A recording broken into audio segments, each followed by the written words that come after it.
Hey, salut à toutes et à tous, nous sommes à la sortie de la salle Saint-Louis où actuellement les gens sortent d'une séance assez particulière. Vu qu'on a eu très peu d'infos, elle n'apparaissait pas sur le programme. Alors on va essayer de récolter quelques informations.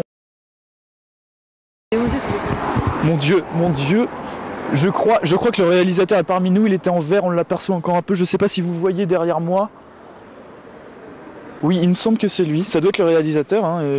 Il est en habit de lumière. Je ne saurais comment le dire, c'est une émotion assez particulière qui m'étreint en ce moment.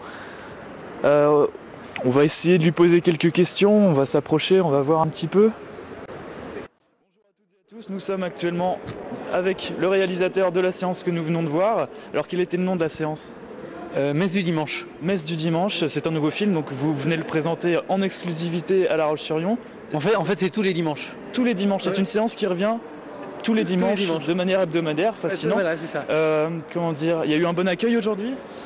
Je crois, oui. Vous avez eu des retours ? Oui, j'ai parlé des impôts, là forcément ça intéresse le monde. Forcément, oui, c'était une séance engagée aujourd'hui. En quelque sorte. Voilà, dans les débats du jour, quoi, voilà. Très bien, et vous remettez ça la semaine prochaine ? On remet ça la semaine prochaine. La critique, je crois, était bonne, mais en fait c'est pas un film ici, hein. C'est pas un film, c'est un court-métrage ? C'est un court-métrage, enfin 1 heure, je sais pas si vous dites court-métrage, moyen-métrage on va dire, mais c'est tous les dimanches, mais c'est pas un film. C'est pas un film ? Non, c'est pas un film. Et qu'est-ce que c'est ? Je vous invite à venir voir, c'est les chrétiens qui le prient ensemble, c'est assez sympa. Les sièges sont moins confortables qu'au cinéma, mais c'est assez sympa quand même. Donc vous voulez dire que ce n'est pas un cinéma ? Bah non, c'est pas un cinéma, mais l'entrée est gratuite par contre. L'entrée est gratuite ? Bien écoutez, je pense qu'on viendra. Que pensez-vous de La Roche-sur-Yon ? Vous voyez, je viens un peu d'arriver, quoi. Donc, vaut mieux, à la limite, je vous répondrai dans 3 jours. De La Roche-sur-Yon, je peux pas dire que j'en connaisse grand-chose. Je connais mon hôtel, le restaurant, les 4 salles de cinéma, la boîte de nuit, que je trouve extrêmement sympathique. Après, le festival, c'est quelque chose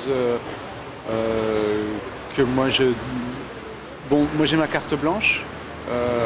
Alors je m'aperçois que je montre quand même des films que les gens ont souvent pas vus, donc c'est assez agréable. C'est assez agréable de voir leur réaction que je sens assez positive. Il y a un côté comme ça extrêmement chaleureux, des gens après, quand on marche dans la rue, ils vous arrêtent, ils vous parlent des films que vous avez présentés. C'est quelque chose qu'on peut retrouver que dans des petits festivals. De ce que j'ai vu de la programmation, je la trouve vraiment assez belle, très éclectique. Parce que passer de Richard Brooks à Jazz Anke, c'est assez large. Et puis même dans les cartes blanches de Michel Hazanavicius à moi. Donc ça donne un spectre qui pour moi se rassemble sur un truc, c'est le cinéma quel qu'il soit. Voilà. Mais le cinéma. Et ça, je trouve ça assez beau. HPG, c'est compliqué, mais on a collaboré 2 fois. Une fois, il est venu dans mon film qui était le pornographe, et après j'ai joué dans le sien qui s'appelle On ne devrait pas exister. Mais je crois que le mieux, c'est même pas lui qui parle le mieux de lui-même, mais c'est ses propres films. Un film comme On ne devrait pas exister, en effet, parle bien de lui. Il y a une projection ce soir d'un film dans lequel il est, un documentaire sur lui que je vais aller voir.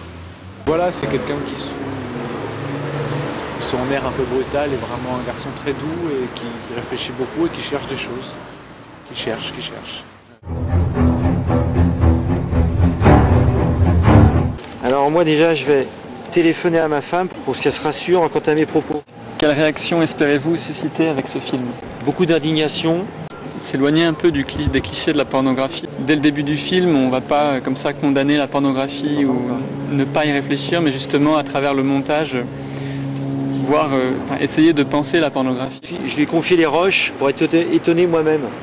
Donc je vais être un peu spectateur de ce qui va se passer ce soir. Présentez votre parcours. Moi j'ai été étudiant aux Beaux-Arts en fait, donc j'ai à la base plus une pratique d'artiste plasticien. Je travaillais avec une galerie à Paris, la galerie Lovenbroek.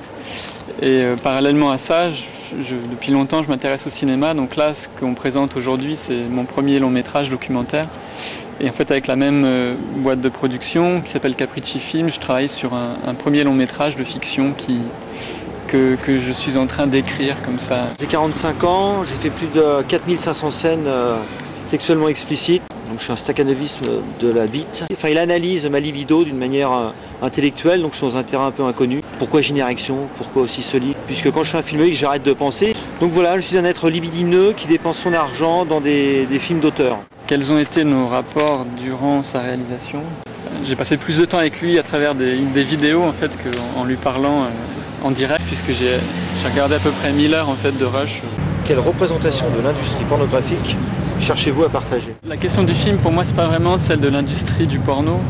C'est plus vraiment la question de la pornographie comme, on va dire, un dispositif de vision, un dispositif de représentation du sexe. Comment est-ce qu'on filme le sexe aujourd'hui et d'où est-ce qu'on le filme? Je suis spectateur de ma monstruosité dans le film. Bien que les images montrées sont vraiment moi dans la vie, il n'y a pas de... Mais on reste quand même, par le biais du grand écran, tu te demandes si c'est bien toi qui fais ça. Il y a toujours une sorte de chose bizarre, donc là je ne sais pas comment en parler. Puisque ce cas de figure, je ne connaissais pas avant. Normalement, je suis toujours réalisateur, acteur, producteur. Et les scènes qu'il a choisies ne sont pas forcément à mon avantage, humainement parlant, donc je dois faire profil bas quand même. Je ne suis pas quelqu'un qui assume d'ailleurs ce qu'il fait, tout ce qu'il fait. Hein. J'ai plein de remords et plein de péchés. Ce film me dépasse. Curieusement, c'est profondément moi. En même temps, ça me dépasse. Bravo, tu as mis de la confusion dans ma vie, Raphaël.